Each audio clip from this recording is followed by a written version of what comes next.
Okay, so today we are doing Iman and Kufr, and we just read that the definition of Iman is that everything that Prophet Muhammad sallallahu alaihi wasallam has brought, we believe that it is just and truthful. This is Iman. And for Iman, it is not necessary to say it by tongue. So for example, all of your relatives or all of your neighbors, majority of them are Muslims since you're living in Pakistan, but have you heard them, or has your brother or has someone within your family has heard them that they accept that yes, I am a Muslim and I accept everything? Which means that we do not necessarily know that they have done tasdeequm bil lisan, but yes, from their appearance, from their acts, we know that they are Muslims. So the ijra ahkam, that is the rulings and commandments, your behavior, uh, your attitude towards a person, that is a different thing. But here, right here, we are talking as an individual. So as an individual, just caring about myself, am I a Muslim or not? Do I have that iman or not? So for having iman, I do not necessarily have to say it by tongue. If I accept by heart, and then there are no specific things. Although some of the major pillars have been mentioned in Quran, that is the angels, the judgment day, the books, Allah, His Rasul, all of the prophets. Although all of some of these things are mentioned, but on the whole, the definition is that everything that Rasulullah sallallahu alaihi wasallam brought is true, which means that if someone accepts 5 or 6 of these pillars, that is the angels, judgment day, all of the prophets, but for example denies an ayah of Quran, so he would lose iman. Why? Because we know for sure that Quran has been brought by Rasulullah sallallahu alaihi wasallam, and denying a single verse of Quran would be denying what Rasulullah brought, and then you lose iman. So in short, summarizing it, tasdeequm bil qalb means to accept in the heart whatever Prophet Muhammad sallallahu alaihi wasallam brought, and not just to accept it, to accept it, it is just and truthful, even when you don't understand it. So for example, there are letters, huruf muqatta'at in Quran, or there are some ayahs for which we do not know the meaning. And Allah subhanahu wa ta'ala says in Surah Al Imran that some of those people who just try to gain its meaning, they they are incorrect, they are on the wrong path. The right way for the believers is that even when they don't know the meanings of these, that is for example the word alif lam mim, or for example the other huruf muqatta'at, all we have to believe is that they are true, whatever their meaning is. So however, for ajrai ahkam Islam, it is important for a person to accept Islam by his tongue or through any action. At least it is mandatory that he has never announced his denial publicly. So for you to be a Muslim, you don't necessarily have to say that I am a Muslim or I accept everything. But for example, if someone asks you that are you a Muslim, now unless there is a zarurat, unless there is a dire need, someone will kill you if you uh, represent yourself as a Muslim, if you show your iman, or someone will damage or will cut you, so, any of your organ, or will severely injure you. If there is no such reason, then it is compulsory on you that on being questioned, you announce that you are a Muslim and you accept everything. For any other non-serious reason that is not recognized by Sharia, if you deny it, then you would then you would immediately go out of Islam. So in normal cases, it is not compulsory for you to say it by tongue, but when asked, then you have to accept it. So Iman is tasdeequm bil qalb, but for the rulings and commandments. So what are the rulings and commandments? You say salam to a Muslim. You uh, uh, you go in his nikah ceremony. You attend his janaza. You attend his tadfeen. All of the other, for example, you pay zakat to him. So, for example, in your neighbors, you know a person who is very poor. Can you pay zakat to him or not? For that, you need to know if he's a Muslim or not. So what? How do you know he's a Muslim? There are two ways. Either you ask him, are you a Muslim? And he says that, yes, I am. That is tasdiqum bil lisan, so you know that he accepted in front of you. Or you know that he normally gets out of his home appearing as a Muslim. So he wears a topi, for example, or he often comes to the mosque, or while the Qurbani was being done, he was doing Qurbani as well. So if any of his action is also of Islam, then we do not necessarily have to inquire or question anyone. It is evident that if he is doing something which is an Islamic act, then he is a Muslim. So now there, for example, there are two proofs from Quran as to why only accepting by the tongue is not enough. So it is possible that you accept by tongue, you say that yes, I am a Muslim, but by in your heart you do not accept it. That is the case with many people even today, that they do not really accept everything in Islam, but just apparently they appear to be as Muslims. And that particular group is called munafiqeen, hypocrites. So for example, in Surah Hujurat, ayat number 14, Allah subhanahu wa ta'ala says, Qalatil Arabu amanna, that the ignorant said, we have accepted faith. Kul, O dear Prophet sallallahu alaihi wasallam, say, Kul lam tu'minu walakin qulu aslamna. You have surely not accepted Islam, but you should say we have submitted. Walamma yadkhul al-imanu fi qulubikum, for faith has not yet entered your hearts. So you haven't accepted faith, you just have accepted, you have submitted, but because the faith has not entered your hearts. So for example, now today there are many people who are actually denying, who think that Christians and Jews would go to Jannah as well, who do not really believe. There are many Muslims you would meet who live outside and who would uh, actually believe that it's okay if someone does not believe in God, or it's okay if someone does not believe in prophets. If they are good human beings, they care for each other, they pay charity, that's perfectly okay. This means that they are belittling the aqaid, the concepts that are given in Quran. They are actually denying. They are denying the concept of Judgment Day. They are denying the concept of Jannat and Dozak. So there are many people who are actually who have being remaining close to atheists. They have come to believe, or they really doubt the happening of Qayamat and then Jannat and Dozak. They think that that's a part of stories, fantasy stories, right? So all of those people are not really Muslims. They are, or you may call them Muslims because apparently they are Muslims, they call themselves, but they are not Mormons because they do not have the faith. Similarly, in Surah Al-Baqarah, وَمِنَ النَّاسِ مَنْ يَقُولُ آمَنَّا بِاللَّهِ وَبِالْيَوْمِ الْآخِرِ وَمَا هُمْ بِمُؤْمِنِينَ. And there are some who say we believe in Allah and the last day, yet they are not true believers. Which this also makes it very apparent that just saying by your tongue that you believe in Allah and the last day does not make you a true believer. So there are five types of faith. Not necessarily, you don't need to remember this. It's just for information. One of them is called matbud, which means the kind of faith angels have. Masoom, the kind of faith Anbiya had. Makbul, the faith of Mu'mineen. Mawquf, the faith of innovators, that is the bidati groups. And Mardud, the faith of hypocrites, which is Mardud means something which has been rejected. And the Makbul, the faith of Mu'mineen, means something which has been accepted.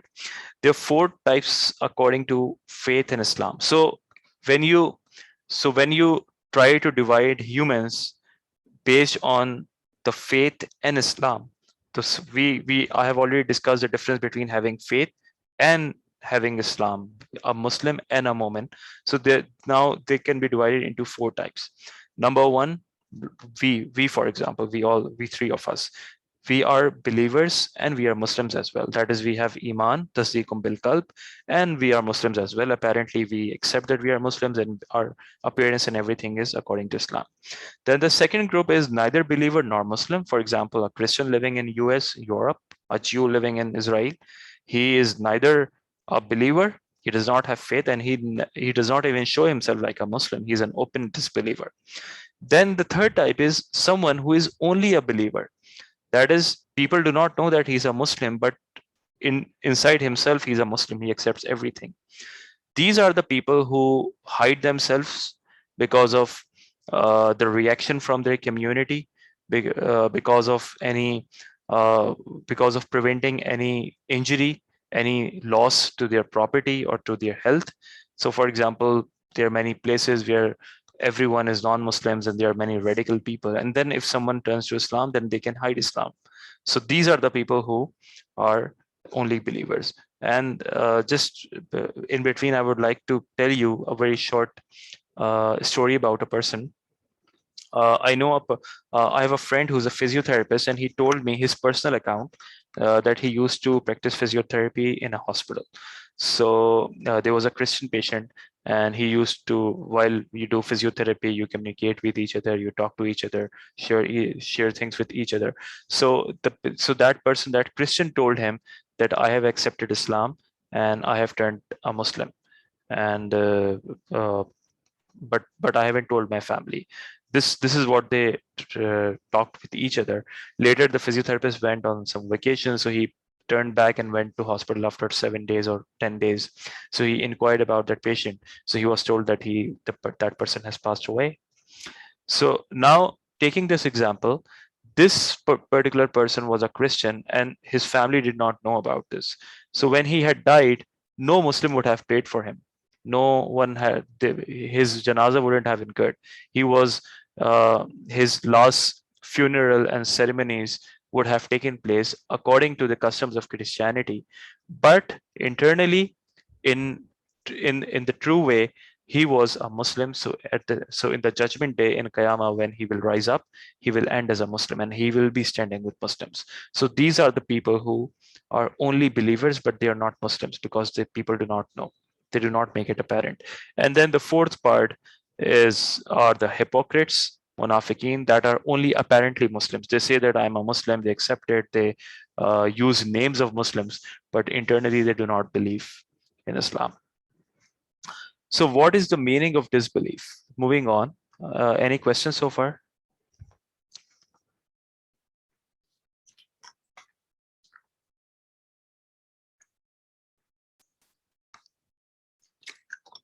Okay.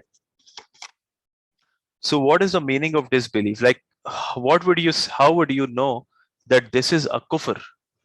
How, what, what makes a kufr a kufr? So, meaning of disbelief and its proof. Apart from the needs and rulings related to Islam, being in denial of anything is not disbelieving, even if its evidence is found in the Holy Quran and Hadith. While explaining the needs of Islam, Hazrat Imam Ahl Sunnat stated that the basic outlines of Islam are certain guidelines in which everyone, that is the public as well as the elite people, are equally engaged. So now the question is, if you do not deny something, do you immediately get out of Islam?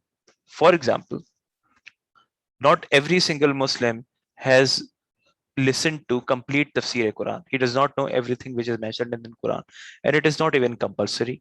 Although it is highly recommended for everyone to read Quran, to understand everything, but it is not wajib from the Sharia perspective. So, for example, if someone is a Muslim, he offered namaz, but he never tried to understand Quran.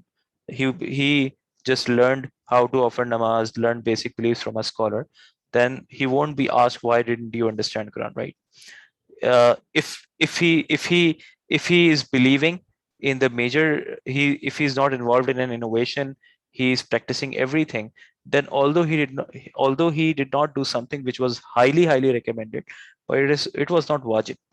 So now this means that if he denies something, would denying anything in Sharia or Islam would immediately bring you to kufr?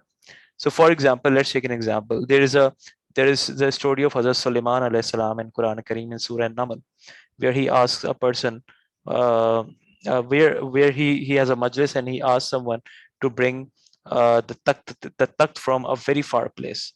So then Quran says that the person who had the knowledge of ilm, Hazrat Asif bin Barkia, who has been mentioned in Tafasir, he brought that takht from a very far place in a moment, probably in less than a second. Then there are other waqiyas, for example, Hazrat Musa alayhi salam. At the time of Hazrat Musa alayhi salam, a person was killed, and then the all waqiyah happened.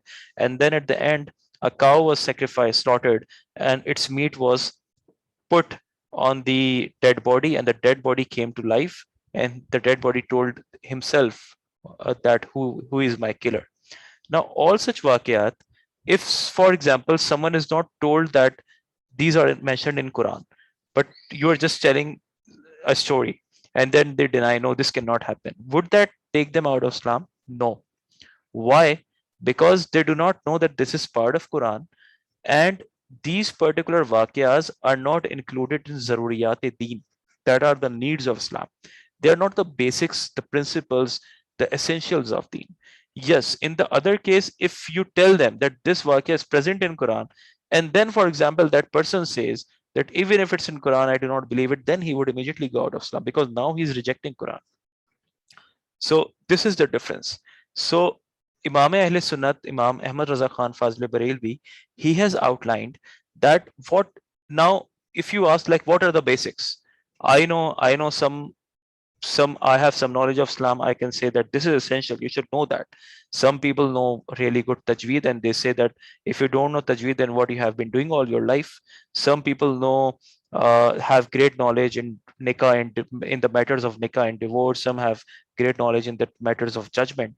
So how would you say what are the basics and essentials, and what is something which when denied would take you out of Islam? This is what has been outlined by ulama. So Imam Ahl Sunnat, rahmatullahi ta'ala, he has said that all such knowledge which is common among ulama and the people who sit with ulama. So all such knowledge which people who go to, for example, attend Jummah sermons, who go on certain events and listen to ulama, all that basic knowledge is zaruriyat deen, and denying any of that knowledge would take you out of Islam. Other than that, if you do not know that this is part of Quran and Hadith and you deny it, then that won't take you out of Islam. Now, after this explanation, if you read this, that would make more sense. Apart from the needs and rulings related to Islam, being in denial of anything is not disbelieving, even if its evidence is found in the Holy Quran and Hadith. This is why I mentioned the Waqia of Hazrat Sulaiman and Hazrat Musa alayhi salam. So even if it's found in Holy Quran and Hadith, denying them, not knowing that it's part of Quran, won't take you out of Islam, won't make you a disbeliever. Why? Because that is not essential. While explaining the needs of Islam, Hazrat Imam Ahl Sunnah stated that the basic outlines of Islam are set in guidelines in which everyone, that is the public as well as the elite people, are equally engaged. And by everyone, it means those people who have a certain relation with Islam and are connected with ulama as well. So someone can say that today many Muslims do not know how to offer namaz, they do not know the basics of deen.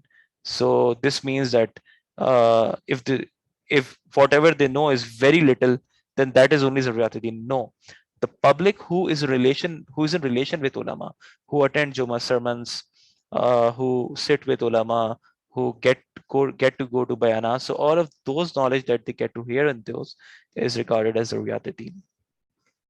Like some needs of the religion are the presence, unity, and ability of Almighty Allah to be worshipped, existence of Anbiya Ikram, the Holy Quran being the book of Almighty Allah, no type of alteration being possible in Quran, the existence of jinns, heaven and hell, the existence of angels, and accounts and calculations, companions Sahaba Ikram not being astray and united on it, Hazrat Abu Bakr Siddiq being a companion Sahabi, Allah Almighty being flawless, the world being created, miracles of Anbiya, Salah and fast being obligatory. So all these things are said to be Zaruriyat Deen because they are really common between all ulama and public.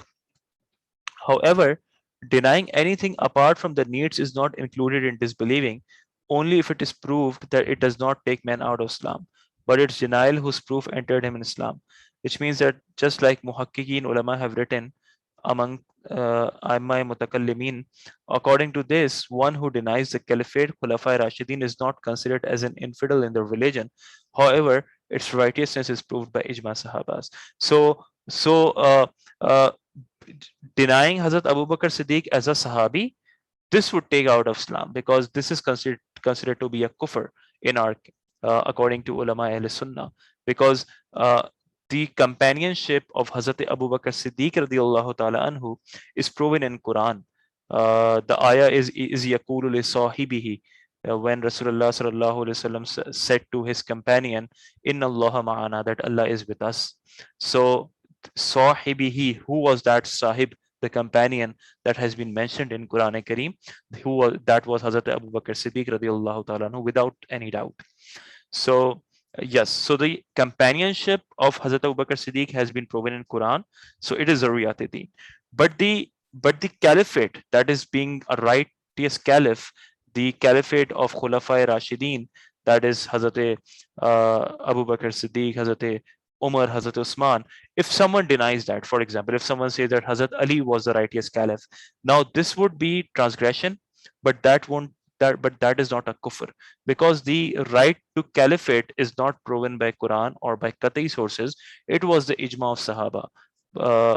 But then there are many arguments as the ijma really happened or not and all. That is why, according to Imam Ahl Sunnat, if someone denies the caliphate, it won't be considered as infidelity in the religion. Now, what are the types of infidelity? Denying the sayings of Prophet Muhammad sallallahu alaihi wasallam is also included in infidelity, and there are two types of it. It's denial: iltizami and luzumi. This is important to understand. Some of the kufrs are okay. So first, understand that a group among scholars is said to be mutakallimin. Mutakallimin are the people who specialize in the field of aqaid, who specialize in the field of akida, beliefs, the philosophy. They are basically the masters of telling as to what is a iman and what is kufr. Then the other part is fuqaha. That are the people who are concerned with the fiqh, with the law of Sharia. They are the people who are the masters of jurisprudence, the laws of Sharia, how to offer prayer, the different fiqh rulings and regulations regarding everything, zakat, trading, nikah, divorce, everything in the Sharia. So both have different definitions. The kufr iltizami is basically mutakallimin only labels something, a statement or act, as a kufr when it is actually a kufr, when it definitely takes you out of Islam. There is no doubt for you to be a Muslim as well.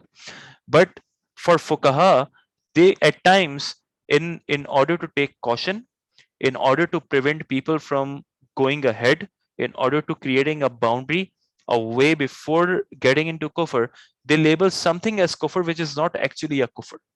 That is, the person who is doing that does not become a kafir directly, but if he, for example, goes into the depth or passes a step ahead, then he would eventually go into kufr. So that is called kufr luzumi. Iltizam has higher intensity. This means that you become a kufr, you become a kafir immediately.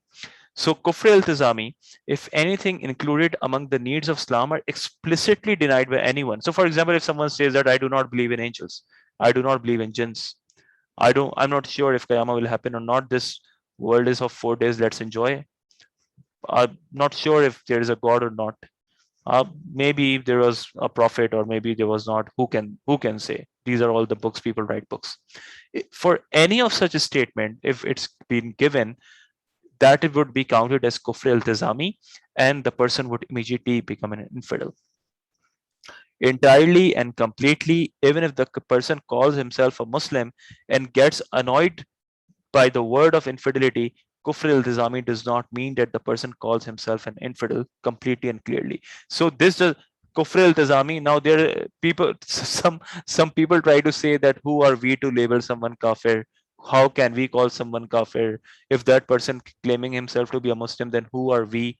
Like, I don't understand. If a Christian starts calling himself a Muslim, would you say, okay, yes, you are a Muslim because you're calling yourself a Muslim? Now, this is very stupid. This does not make a sense. Kafir is not a gali, right? Kafir is that you're not a Muslim. So if someone is standing right in front of you, is denying that Rasulullah sallallahu alaihi wasallam is not the last prophet, then he is denying Quran, and you are very right to say that you are a kafir. Who can stop you from doing that? Or you're not doing injustice to him. This is just a classification. So if someone is a Sindhi, someone is a Punjabi, so you tell them, okay, you are from Sindh, you are a Sindhi, or you belong to that particular caste. So why would someone say that? Who are you to say this? Because you are this way. So similarly, now for these liberal people, kafir is someone who himself says that I'm not a Muslim. This is a joke. Kafir We are going to, now the person who is not a Muslim, we do not need to talk about him because he himself is saying that I'm not a Muslim. All the discussion that we are doing is regarding a person who claims that he's a Muslim, but he who is denying something which is essential to become a Muslim. He's denying one of the needs of Islam. So even if a person says that I'm a Muslim, this does not mean that he can save himself from kufr al-tizami. He has to believe in all everything. However, it means that the denial he has shown or the thing he has proven that itself is included in fidelity and it opposite the needs of Islam. For example, if someone denies the oneness of Allah Almighty and the existence of jinns, angels, shaitan, sky, heavens, hell, or the miracles of Anbiya alayhi salam. So all of these would immediately take him out of Islam. Now let's read Kufr Luzumi. If someone has said something that it is not clearly included in infidelity, however, it can take oneself towards infidelity. It means that if we focus on that saying, the end result of it would be infidelity and exclusion of a certain thing which is included in the need of Islam. For example, so Kufr Luzumi is not really a kufr. It does not take you out of Islam, but this has been labeled as a kufr, as a caution by fuqaha, because the end result leads to kufr. This is why it has been labeled this way. So there are certain examples that, for example, denying the caliphate of Siddiq Akbar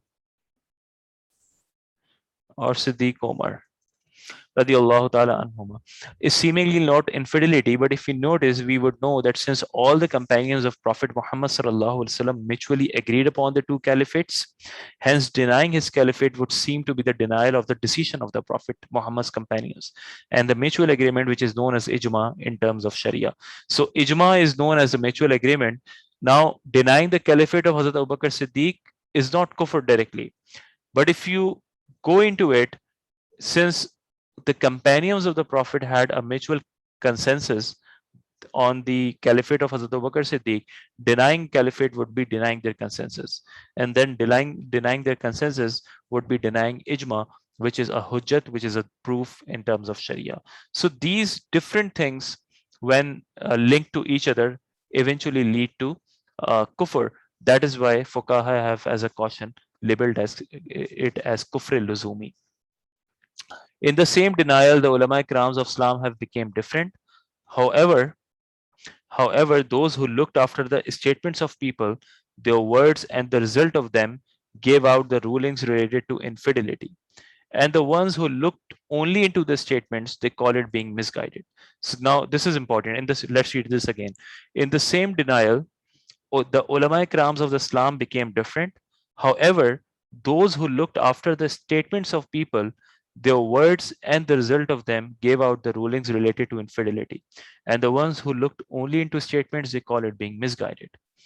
Even if there is no evidence related to the basic outline of Islam from the Holy Quran or Sunnah, the denier of it still becomes an infidel, which means that no evidence is required from the hadith or verses of the Holy Quran to have a basic belief on the basic outlines of Islam, since these are already well explained and clear. So,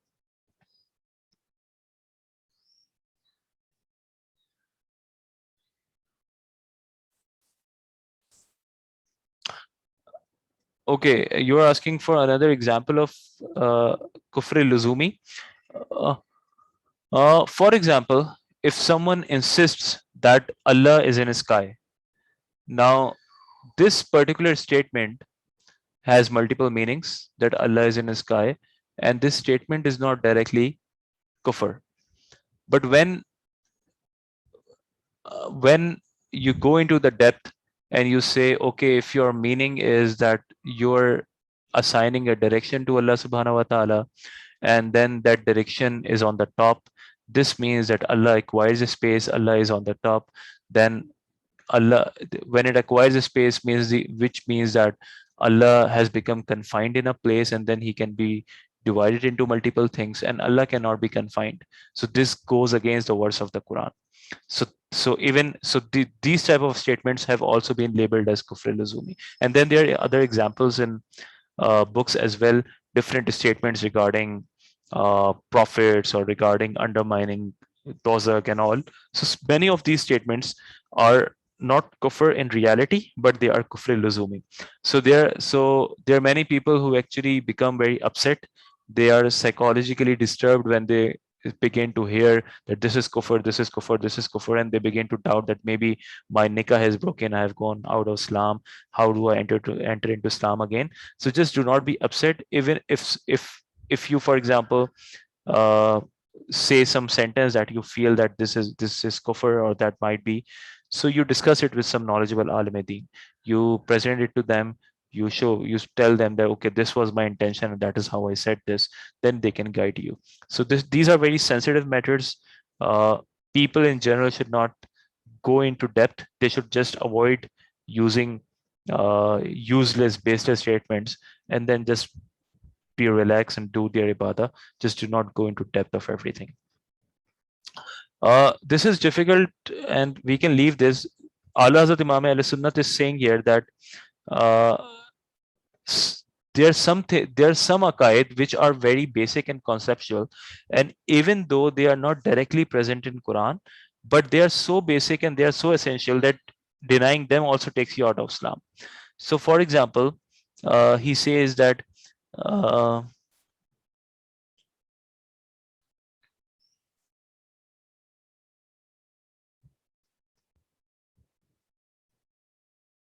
For example, the whole universe has been created, which means it did not exist before and came into existence from scratch.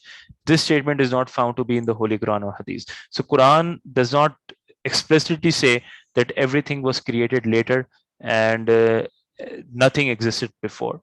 But since from the Aqaid, from we know that nothing can exist before because everything has been created by Allah subhanahu wa ta'ala, and considering anything to be azali or abadi would actually be doing shirk with Allah subhanahu wa ta'ala. So we know that by aqaid, that this is essential. So denying it would make you a kafir, even though this is not explicitly mentioned in Quran. Same is the case given in the para below. So due to this reason, we should not accept any explanation given by the people who deny anything which is a part of the basic outline of Islam. Since if something is already clear and well explained, it does not need any further explanation. Actions and nikah are nullified due to kufr iltizami, and the child given birth is also called to be illegal.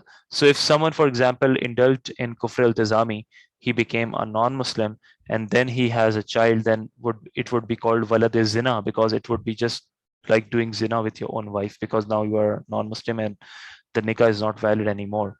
However, kufr iltizami is very severe. If someone, for example, does kufr iltizami, then he has to recite kalima again, do istighfar, and once he accepts Islam again, then he has to do nikah again. Because if during all this time period, if he does not perform nikah again, then he would be doing zina with his own wife and would be sinning. And if, for example, he has a child born, then that would be called walad zina. It would be illegal in terms of Sharia. However, in Kufr Luzumi, there is a chance and a space for seeking forgiveness and repentance and a revival of faith and nikah. So in Kufr Luzumi, it's just that uh, scholars say that, okay, just as a precaution, ehtiyatan, just as being on a safe side, you do an ehtiyati nikah and accept Islam, just like we just uh, uh, repeat kalma tayyiba. So this is what is basically a reputation being on the safe side. So these are the rulings of kufr iltizami and kufr luzumi. Now the different types of infidels. Uh, One of them is called kafre asli. He's the person who has been an infidel since the beginning and has denied the saying of Islam. So this categorization is from the perspective of when a person became an infidel. So there are two ways, right? Either a person became an infidel right from the beginning, he was an infidel right from the birth or before his puberty, or he became a Muslim later. So from this perspective, there are two categories. Kafre asli means the person who has always denied Islam. For example, many of the non-Muslims living abroad. And the other person is called who was a Muslim before, but then he later denied. He is called a murtad. He is the one who accepted Islam and it's saying, but then became an infidel. So he's the person who is in Sharia known as Murtad. And the punishment for Murtad is that he would be killed if he is living in an Islamic state. So Islam does not allow anyone to reject or deny or change his religion after accepting Islam. So if a person, for example, openly denies Islam and he says that I have changed my religion, then the religious ruling is that uh, tried to convince, he would be put in jail. The scholars would go to him, try to address his arguments, try to address his reasoning. But if he does not agree to Islam and he insist on denying it, then he would be killed according to the Sharia law. And there is no confusion in this is very clear in a hadith. Now, after these two, based on if that person openly says that he denies Islam or is a hidden hypocrite, then there are two further types of each type. So there is a kafir asli mujahir. Mujahir means open person, or the kafir asli munafik. So kafir asli mujahir means he is a person who has clearly, and kafir asli means that he has always been a kafir, and he's a mujahid, that he expresses his belief clearly. He's a person who has clearly and explicitly been denier of Islam, and it's saying further there are four types of it. So all of the different religious people, they are kafir asli mujahid. Then there are further types, and I don't think these are limited to these four, there are even more, but let's talk about these four. Some of them are called dahriya means atheist, who simply deny the existence of Almighty Allah. The just denying religion is not enough for them. They deny the existence. They do not believe in having a god. They think that this is scientific, something that occurred on its own by a chance, and there is no creator of anything. These are called Dehriya, the atheist. The other type is Mushrik, where he believes that apart from Allah Almighty, someone else also exists and is capable of being worshipped. So all of the Hindus are Mushriks, or all of the other such religions who worship sun, moon, and also believe in Allah. All of these are called Mushrik. Then the Majusi, the one who worship fire. They are called Parsis in our country, who actually worship fire. And then the other type is Kitabi. So Kitabi are basically the Jews and the Christians, and Kitabis are also mushriks, right? Because in Quran they have been mentioned numerous times that they are mushrikin because they did shirk with Allah subhanahu wa ta'ala. Christians began to worship Hazrat Isa alayhi salam. The Jews claimed that Hazrat Uzair is the son of God. So both of them are mushrik, but Allah subhanahu wa ta'ala has given them a special status from other mushrikins. So they are a specialized case of mushriks, and they are called Kitabi. So only these two groups, the Jews and Christians, if they are not Dehriya, they have some special rulings in terms of interaction with Muslims, in terms of eating their slaughtered animal, in terms of doing nikah with their women. They have these special rulings. So they have been given this preference from Allah subhanahu wa ta'ala. But today, anyone cannot say that this religion might also had prophets in the past, so they may also be included in Kitabiya. So few years before, I heard a scholar saying on Ramzan television Islamic show that he said that the Hindus are actually who believe in the Ram and others. If we go into the history, then we can assume that some of the prophets of Allah had originally come thousands of years ago, and later they altered their teachings and they reshaped what they said. So we can also include them in Kitabiya, which he wanted to prove that the result would be that if they are included in Kitabi, then any Muslim marrying a Hindu woman would be right, legal, and their child would be legal. So this is not what we can do on our own, just by assuming that any of the religion, they actually were true Muslims, but then later altered their religion. Only Christians and Jews who are not actually atheists would be included in this category. Ruling. Among all the types mentioned above, consuming the slaughtered animals and marrying the woman of the first three is incorrect. However, marrying women from the fourth type is possible, but is still prohibited and considered to be a sin. So this prohibition is not haram, it is makruh tahrimi. Although a Muslim can marry a Christian or a Jewish woman, but do remember, not an atheist woman, a true Christian or a Jewish woman, but this is all, it is allowed, It is, I won't say it is allowed, it is legal. It is not haram. If a person comes into such a marriage, it is a valid contract according to Sharia. If he has any children from that woman, that children would be legal, would belong to him, if they would inherit their father's wealth. But it is still makruh at tahrimi. That is means that which means that it is disliked to being close to haram. But this is allowed. But the other way is not allowed. Like a Jew or Christian man cannot marry a Muslim woman. Only a Muslim man can marry a Jew or Christian woman. So this was the first type, the kafir asli mujahir. Then the second is kafir asli munafiq, which means the person who has been always a kafir, but he is a hypocrite. He does not show himself. He shows himself as a Muslim. He is the one who apparently is a Muslim, but he denies of Islam and it's ruling in his heart. This type is the worst amongst all them on the day of judgment. So many of those people at the time of Rasulullah sallallahu alaihi wasallam were kafir asli munafiq, that they never became Muslims, but they got themselves into the Jamaat of Muslims, and they apparently appeared that they have accepted Islam. Then the third type is Murtad Mujahir. He is the one who was a Muslim, but he announced and left Islam and became a denier of the saying of Islam. So now he either becomes a Tehriya, Mushrik, Majusi, Kitabi. So anyone, for example, who was a Muslim, but later he changed his religion and he openly says that I have left Islam and now I have become a Christian or anyone, then he's said to be a Murtad Mujahir. And then the third type was Murtad Munafiq. He is the one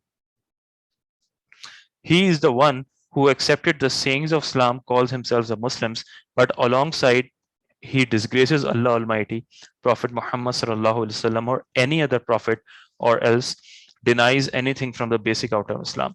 So Murtad Munafiq is someone who apparently appears to be a Muslim, but he has become a Murtad, but he's not showing it, or maybe he does not even know himself that he is not a Muslim anymore, because although he's saying that he accepts the sayings of Islam, but he also disgraces Allah Almighty or Prophet Muhammad, or denies a basic outline of Islam. So you're asking that they're called Kitabi because the books were given to their prophets? Yes, exactly. They're said to be Ahlul Kitab, the holders of the books. In the world, the worst type is Murtad. Neither can we take text from them nor marry them. If they do it with a Muslim or Murtad like them, no matter who they marry, it will be known as fornication. The ruling is the same whether it is a Murtad or a woman. So we are done with Alhamdulillah, Eman and Kufr. If there's any question, let me know.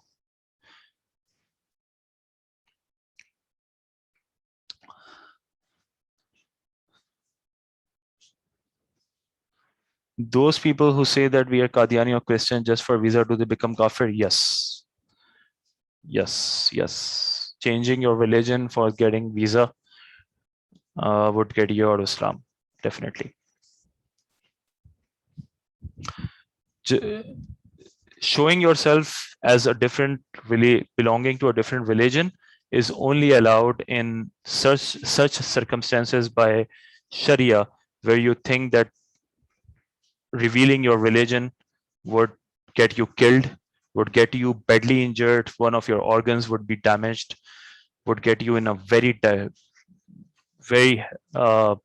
miserable condition. Only then it is allowed by Quran that you have firm faith in your heart, and then you can say kufr by your tongue.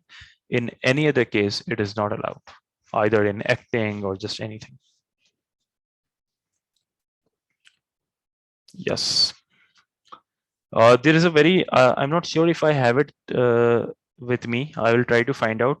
There is a short risala in Urdu by Allama Dr. Rizwan Naqshbandi on Iman and Kufr. I read it a few years ago. It was really, really good, but I'm not sure if I have it now or not. I will try to search it, and if I find, I will take pictures of it from my mobile and I will share it with you. So that's it for today, inshallah. And we will meet next Friday.